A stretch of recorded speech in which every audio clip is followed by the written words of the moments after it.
दूसरों को माफ करना अपने आप से अच्छा बर्ताव करना है। ये उस दिन की कहानी है जब रोहन और आयुषी मित्र बन गए। दोनों बच्चे अपने कॉलेज में पढ़ रहे थे और एक दूसरे की मदद करने में सक्रिय थे। लेकिन एक दिन रोहन ने गलती से आयुषी के पसंदीदा किताब को खराब कर दिया। उसे बहुत खेद हुआ और आयुषी भी बहुत नाराजगी में थी।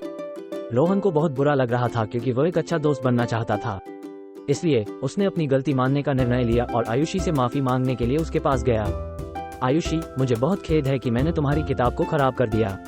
मुझे अपनी गलती का एहसास हो गया है और मैं तुमसे माफी चाहता हूँ। आयुषी उसकी ओर देखी और मुस्कुराई। रोहन, मुझे तुम्हें माफ कर देना चाहिए। ये तुम्हारी सारी उम्मीदें और अपेक्षाएं मेरे ऊपर थोपने के बजाय तुमने इसे सीखने के लिए इस्तेमाल किया। और मैं तुम्हें बताना चाहूंगी कि माफी मांगना और दूसरों को माफ करना हमें आत्मिक शांति और सुख की ओर ले जाता है। रोहन को ये बात समझ में आई और उसने आयुषी को गले लगा लिया। उनकी मित्रता और संबंध इस ताकतवर संबंध में पल में मजबूत हो गए।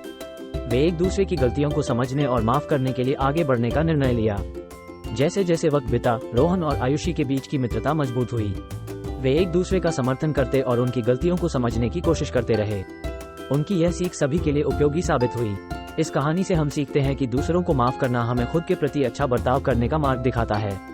हमारी आत्मिक शांति और सुख के लिए हमें दूसरों की गलतियों को समझना और माफ करना आवश्यक होता है। यदि हम दूसरों को माफ करते हैं तो हम एक सुसंगत, आदर्श और खुशहाल जीवन जीने की कला को सीखते हैं। हमें गुस्से और बदले की भावना को छोड़कर दूसरों को छोड़ने के लिए खुद को मुक्त करने की कला को अपनानी चाहिए।